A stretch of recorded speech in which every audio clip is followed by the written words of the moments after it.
Welcome to the check-in, a show where a couple of friends who are scattered to the ends of the earth check in with each other on their pseudo lunch break and see how they are doing under rising authoritarianism. Danielle Moody, it is so good to see you. I'm so glad we're making this happen. I am once again in a car outside of a gas station. We're doing it. We're doing it live. How are you, my friend?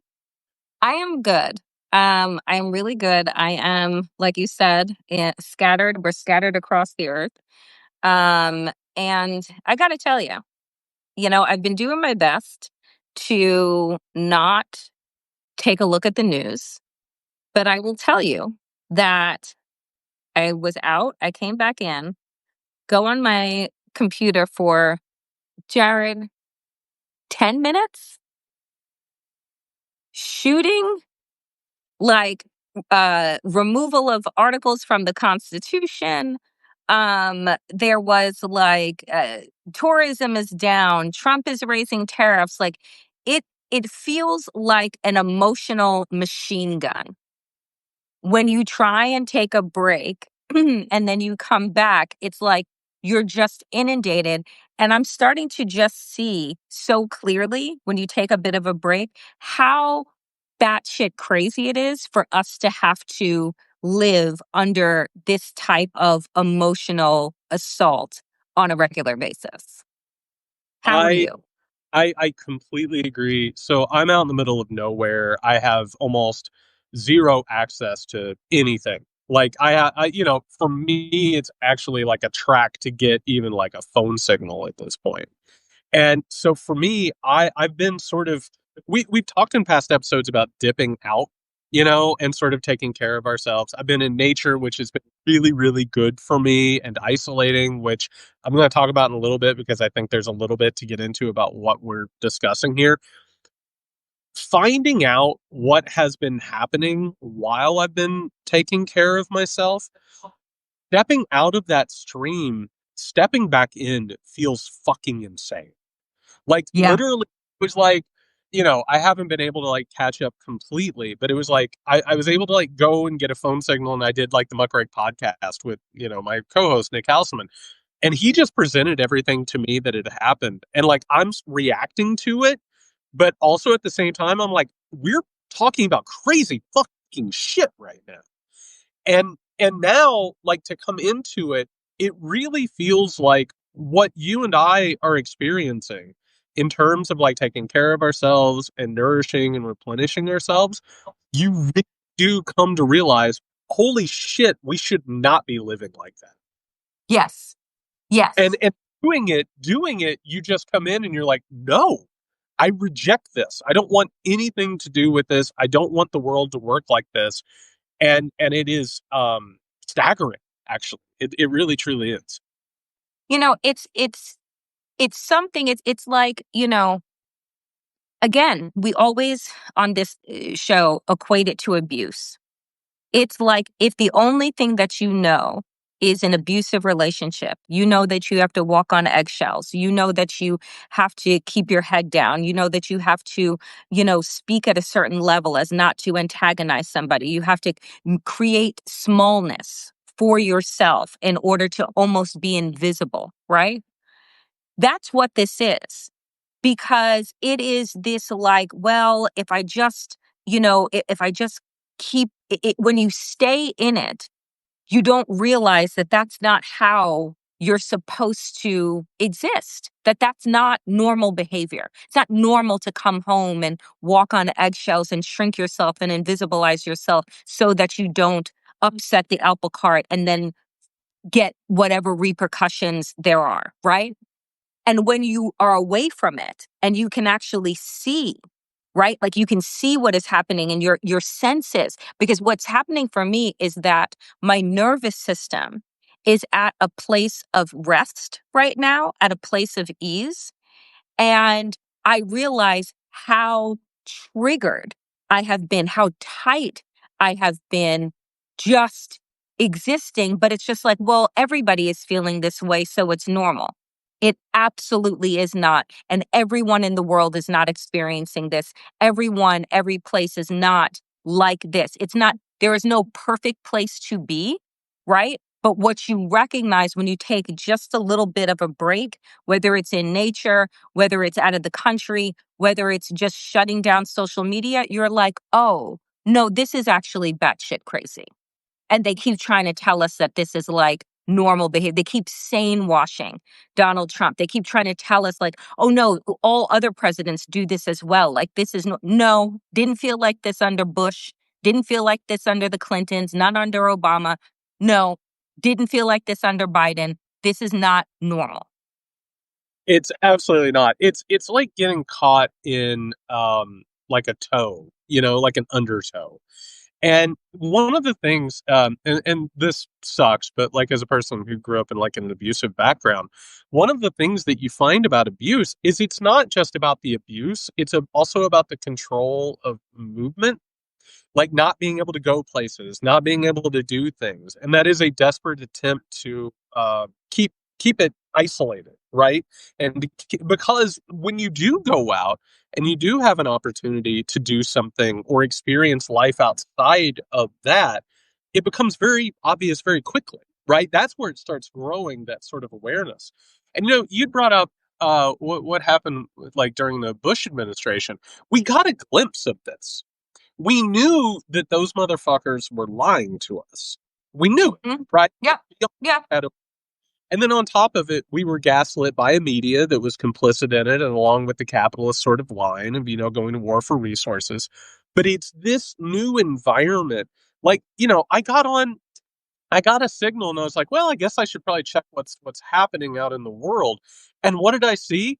AI fucking slop constantly, right? Like just like things that you don't know if they're real or not. And that leaves you unsteady. And the fact that that stuff is speeding up. And on top of that, absolute horse shit that doesn't matter to anybody except for to inflame a sense of fear or a sense of confusion. And what ends up happening is that we're all expected to sort of tune our internal clock to that, and we're Yeah. supposed to kind of live. And I was thinking about this, and I think you and I are very lucky because we both work in sort of an industry where like we're our own bosses, Yep. and we decide that we need to go out in nature or we need to Yep. go on a trip or whatever. We can do that. Most people are chained to a system that at best gives them 5 days a year. You know what Yep. I mean? Like, and you look outside of the United States, and the bargain for the United States to take over the capitalist empire was that the United States was going to be more in the flow of that, as opposed to nations in Europe that allowed people, upwards of a month. Because when you get outside of that rat race, or whatever you want to call it, that exploitative, abusive cycle, you all of a sudden look around and you're like, I don't want to do this. I don't want Yeah. to like this.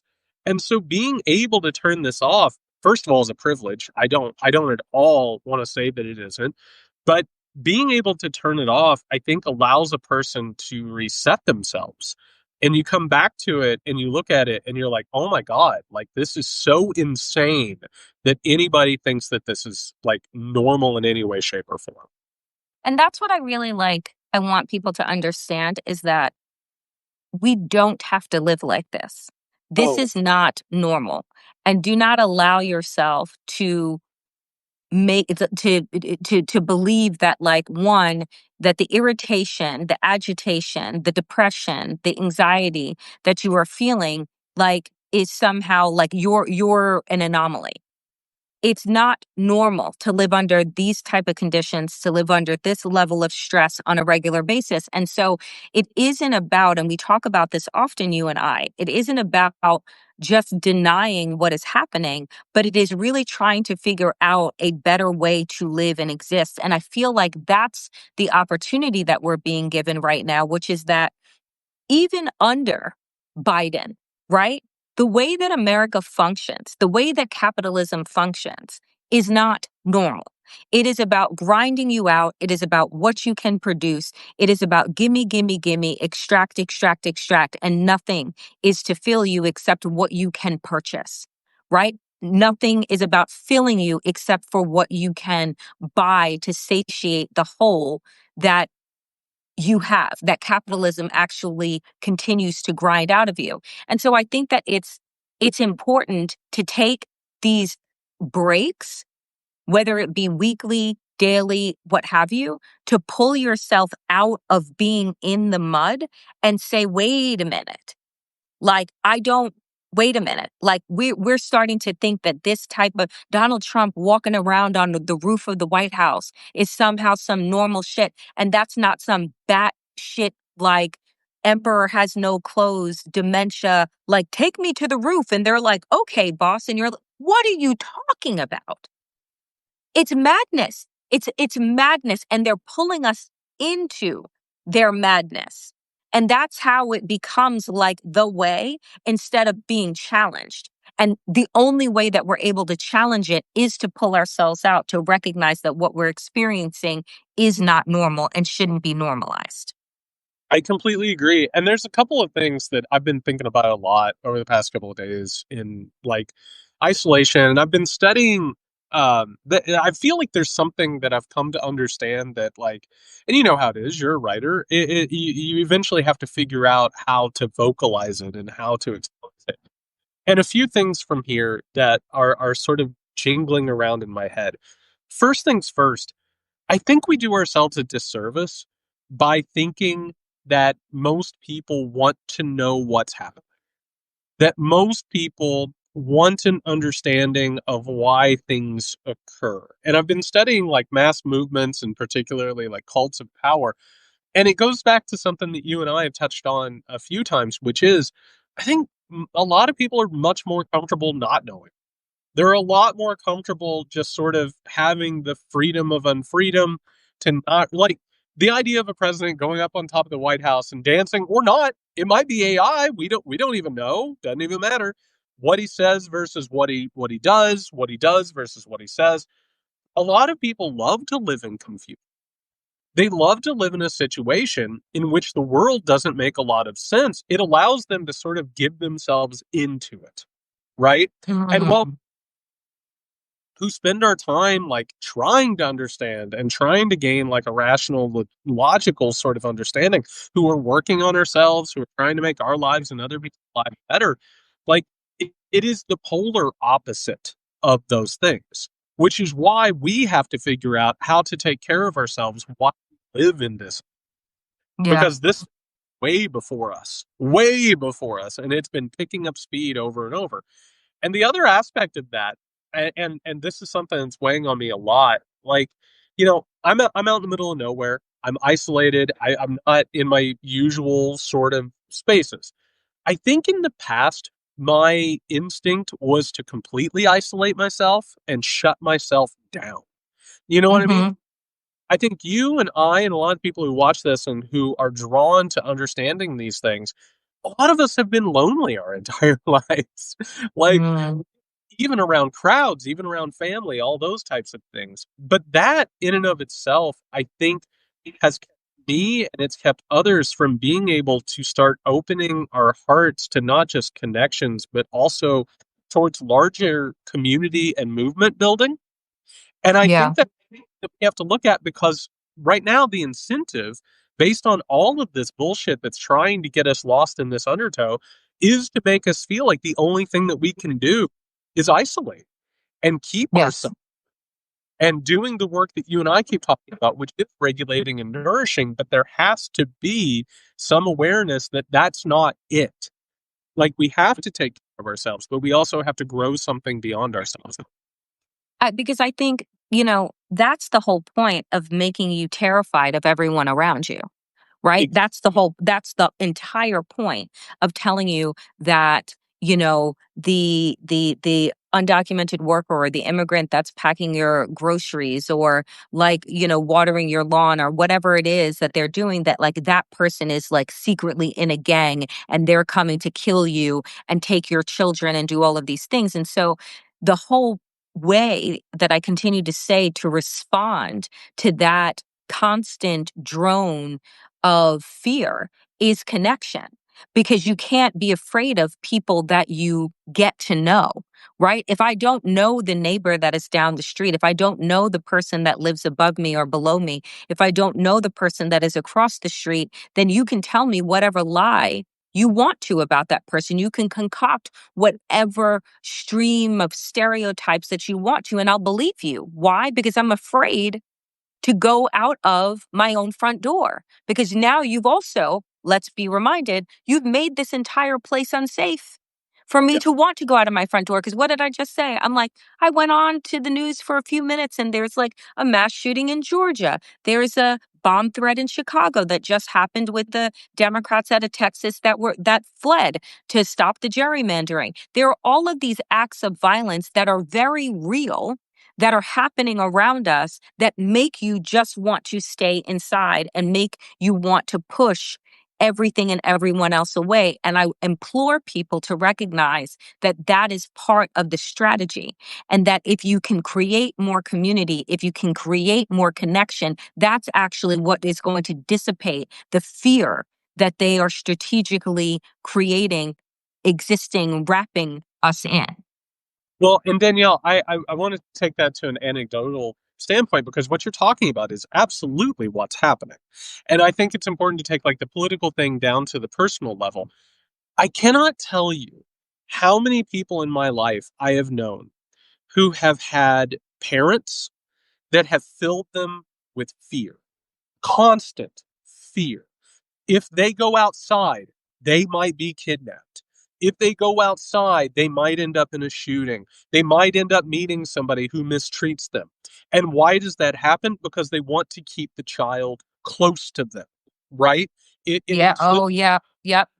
fills them with a viewpoint of the world in which they're not able to move beyond their family and have independence. They are kept constantly in a state of anxiety and fear. And eventually, over time, what ends up happening is that not only do they get isolated and they're not allowed to grow, they might meet somebody else who keeps them in that state, right? They keep repeating these patterns. And as this happens, the people who rely on those ideas, that the world is unsafe, that everybody is coming out to get them, that there's no one that they can trust, eventually they end up perpetrating the things that create a larger feeling that that's Hmm. happening. They're the ones who end up going out and shooting. They're the ones who do bomb threats. They're the ones who harm other people. And so there's this cycle of it that goes from the individual up to the political environment and culture, and it becomes a self-fulfilling prophecy. If you are looking for threats constantly, and we are in a time of threats, so you have to be able to hold two things at once, which is we do live in a time of crisis, but there's still room for hope and faith and love and belonging and community and movements. And when you're able to do those two things, you can actually start to heal the other aspect of it that makes it worse. And I want people to also let go of the shame and the guilt of experiencing joy at a time of great angst and fear, right? Because I'm certain that there are people that are looking at the two of us and saying, well, why did they go away? Right? Jared's out in nature and Danielle is away. Like, you should be in it. You should be in it 100% of the time, just marinating in despair. And hope is what drives movements. And if you can't see through the tunnel of despair that you're in, you have got to pull yourself out of it. Otherwise, you'll never make it through. And I think that people have become like consistently tied to this place of negativity that tells them that you can't leave it. Because if you leave it, that means that you are not really truly a warrior for justice. That means that you're really truly not like in solidarity, right? And I'm just like, being in solidarity with people that are starving and losing everything isn't, in my opinion, and others can have their own, isn't to starve myself, right? It is to try and create a world that like is free of that, but that doesn't look like mirroring the trauma that is happening. And I need, like, for me, that's where I draw my energy from. It's not to model like my work after like devastation. It's to be able to learn to hold what my therapist was consistently saying to me is the polarities of life, right? Like, is the cycles of what, and figuring out how do you disrupt, the negativity? How do you disrupt the cruelty? How do you disrupt the trauma? But it isn't to absorb it that is going to make it dissipate. It's not. It's going to feed it. So we have to like ask ourselves in this moment, like, how are we feeding, right? The fear, feeding the anxiety, feeding the anger, feeding the rage, and then figure out how we let go of it so that this monster that they've created doesn't continue to get bigger. Absolutely. And I think all man, I'm so glad you brought this up because, I think a little bit do you drive? I don't know this. Do you Do drive? I drive? Yeah, do you I drive car? can drive, but I don't like to drive, Jared. I live in a city. Well, yes, exactly. That's why I asked. There's a phenomenon when like you're driving and Mhm. someone will cut you off or somebody will like or maybe you're trying to get a parking space and they take your parking space. There's a phenomenon where you take it personally, like the Yes. person did it to hurt you, right? Like and or it sort of mounts and there's like a trauma brain aspect to this where like these things mount and mount and mount and they become evidence of a ruined awful world. You know what I mean? Mhm. And ruin the moment, they can ruin your day. Somebody just said Mhm. road, that is the basis of road rage, right? And one of the things that I've had to do, and my God, someone I loved told me once, and I listened, and my God, I should have listened so much, which was like spending so much time looking at the world as fatalistic and awful. It not only takes energy, but it also warps the way that you move through the world. I've always been very empathic. I've always like had a lot of emotions, all these things. They tried to beat it out of me. But I ran into a period of time where like I almost fetishized the fatalistic. It was almost like the Mm. world broken, like and eventually I had to change that. And what you just brought up, there's so many awful things. There's exploitation, there's abuse, there are people who are being killed, there are all these things. I have had to shift completely the way I view them. In the past, I saw it as evidence of fatality. I saw it as evidence of things not being able to be made better. Now I can look at it and say, this is what shouldn't happen. But also, how good will it feel when we get past that? Like, Mhm. how good will it feel when we eventually change that and make things better? And I know that sounds simplistic, and it is. There's a large, psychological thing there and a lot of healing that has to happen. But like being able to do that, it really does change the world, the way that you move through the world. And going the other way actually gives fascists and authoritarians all of their power over your reality. Period. And that's the thing. It's that to believe that everything in the world is bad. To believe that it like everyone is just bad. Everything is awful. There is no redemption here, right? Like, all of America is MAGA. That is not true, right? Like all of America like thinks that Donald Trump is like the best. That is not true, right? But they have created this archetype of like who Americans are now and what America is, and it's wholly negative and dark and draining and awful and evil and cruel. But that's not, it's like, and again, I'm just like, you said it's simplistic, but it is because everything else has made it complicated. It's not. It's actually really not hard to be a good person. It's not hard to create policies that help everyone, right? Like it's really is not. It's not rocket science. It's hard Yeah. not to. Yeah. Like it's like you have to put in a lot of effort to say like how can I destroy people and make them unhappy and like make them live on edge? Like that's what they're doing, but none of this is complicated. Just like people said, "Oh, what is happening, what Israel is doing to Palestine, oh, you're not a foreign affairs expert. It's really complicated." No, actually it isn't. Actually it isn't. But that's a way for people to deny you your own vision, your own sight, your own empathy to say that you couldn't possibly understand X because you don't have the range. And that's also the way for people to take themselves out of the equation and believe that they have no responsibility and no power in a situation is also to say, well, I voted for this person. There's a video that's going around right now. You probably didn't see it and I didn't watch the whole thing, but it's this white woman in Mike Flood's district, Representative Mike Flood. He's a Republican. And she stands up at his town hall and basically reads him the riot act. Doesn't yell, doesn't scream, but it's just like, what are you doing? Like, what are you doing taking away Medicaid? What are you doing? Like sending in mass agents to like terrorize our streets and pick people off and kidnap them. Like, and just like, this is a district that voted for Donald Trump in double digits. And now these people are like opening up their eyes and they're realizing that, wait a minute, I do have a responsibility here. I do have power here. This is my representative. Right? And so I feel like, again, part of the fear cycle, part of this, like this trauma tornado that we're in, is to disabuse people of their power, right? And of your responsibility. And what I want is to channel that, the rage that people have, the anger that people have, into action, so that you don't get stuck in this well of hopelessness that they want you to be in, where you think that you can't shift anything, you can't change anything, and you just have to accept what is. Somebody said in the comments, and I think it's right, they said pathology is exhausting. And Mm, I can tell you, buddy who's experienced it, it absolutely is. Not to get too technical here, but like one of the things that I struggle with because I grew up in a chaotic environment is a need to control.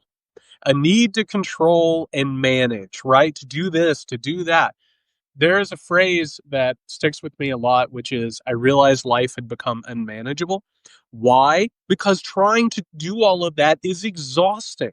It's so tiring and it takes such a toll trying to do this, trying to hide that, trying to move and do all this.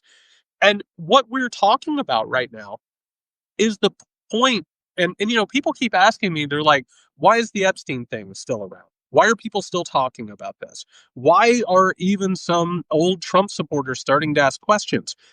This movement is so insidious, and the capitalistic movement behind it is so insidious that eventually what they're asking you to do, Danielle, is to not believe what your eyes see.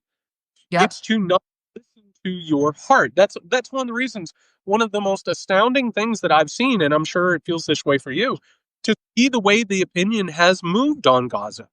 If you would have told me a few years ago that was possible, I would have told you there's no Nope. fucking way. No way in But hell. what they no way. And what this is eventually things become so odious.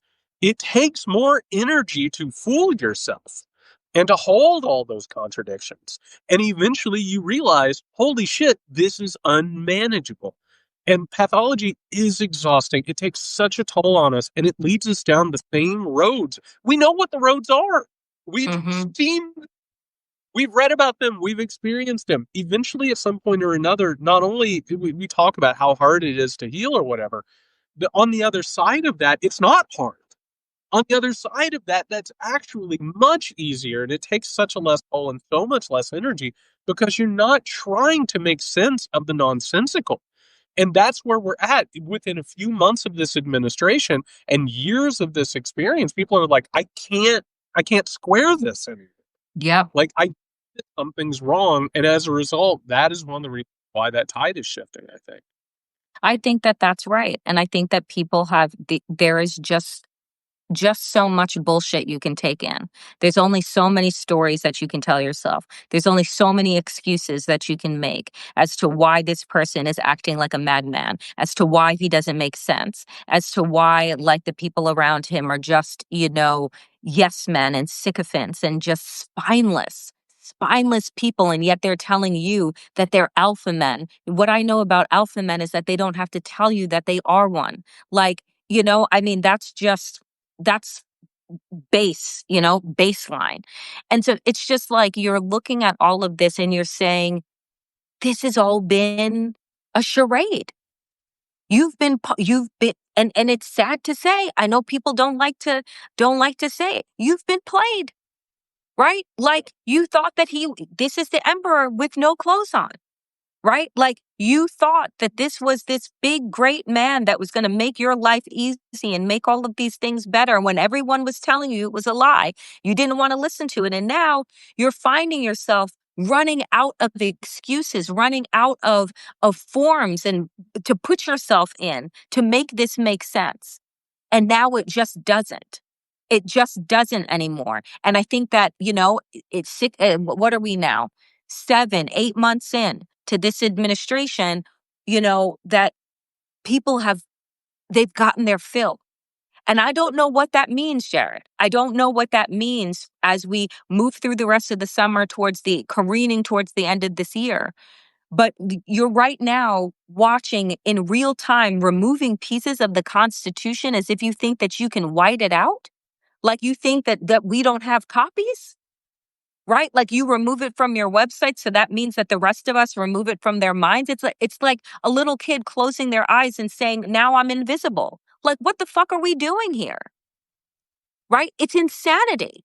And if we don't all collectively call it out, then we become a part of the insanity. And that's what they're hoping for. So it's like, no, this is insane. Like, there is a constitution that was written. You don't get to white it out. You also, like, why are you walking on the roof? Why are you trying to do literally everything physically and emotionally to distract us from the fact that we know that you are probably the main star of the Epstein files? There is not enough black Sharpie to redact how many times your name probably comes up, right? Like, it's just like, the charade is exhausting. The truth is harder, but in the long run, it's just easier. It absolutely is. And I think all of us at some point or another, again, to bring it back to the personal, we've all had moments of our life where we didn't show up the way we needed to show up. The moments in our life where things were really, really hard and we did things that we're not proud of, or we got caught up in something, or we went on a bender. You know what I mean? But the question is, at some point or another, you wake up and you're like, I'm fucking tired. I'm really tired and I can't keep doing this. And Yes. not everybody has that's the frightening thing here. You want everyone to have that moment, but we're dealing with such a small minority of the country that can't do it. They can't. They're in a cult. They're not going to get out. Many people, even when a cult reaches a point of like terminal decline, some people stick around and they will believe some crazy shit in order to stick around. But looking at the numbers, looking at the way people feel, something's got to give because Yep. so many of us are up and saying, I'm really tired of doing this. Yep. And by this, I mean Donald Trump and MAGA. I mean capitalism. I mean the rationalization that all of us keep up. It takes so much energy. It's like an AI data set. It takes so much more energy than like living truthfully or authentically or like trying to figure out who we are. Eventually, at some point or another, you wake up after days of a bender or years of a bender and you say, holy shit, am I sick and tired of being sick and tired? And that Hmm. humans are not supposed to live like that. And we all feel it. It's just whether or not we push it down and whether or not we continue rationalizing. And I think a lot of people are tired of rationalizing. Yeah. Because there is no rationalization for insanity. Like, it's just, we're watching an entire country who we were gaslit about from the very beginning reach its decline, right? Like, under the pressure of a idiot. Like, there's no, I don't have a better word, under the No. pressure of an absolute idiot, right? Yep. So that's altering. And the thing that I'm saying is that it should be altering. It can be an awakening or it can be a collapsing, but you got to choose which one you want to participate in, right? And that's like, even when we feel like we don't have choices, we have choices.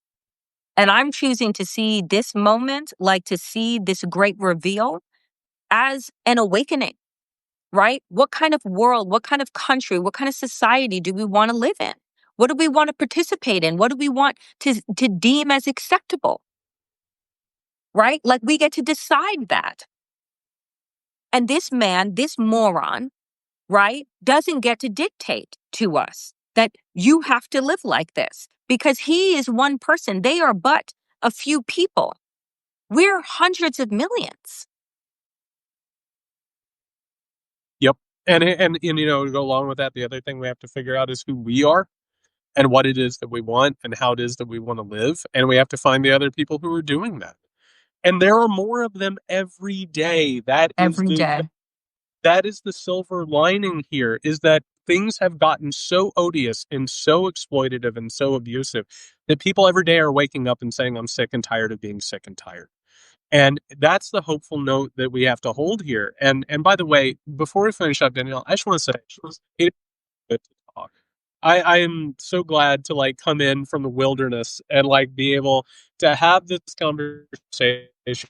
And I'm glad that we're in similar spaces that way. That makes me very happy. Me too, my friend. There's no one else that I want to plug in Wi-Fi for than you. And the opportunity There's to connect. there's no I want to talk about political stuff like sitting in a Casey's parking lot. So I appreciate that so much. Next week I will have, I think, workable Wi-Fi, knock on wood. I hope your travels continue to be good. I can't wait to talk to you next week. Can't wait, my friend. Be well. And folks that are watching, you be well as well. Take care of yourselves. Safe, everybody.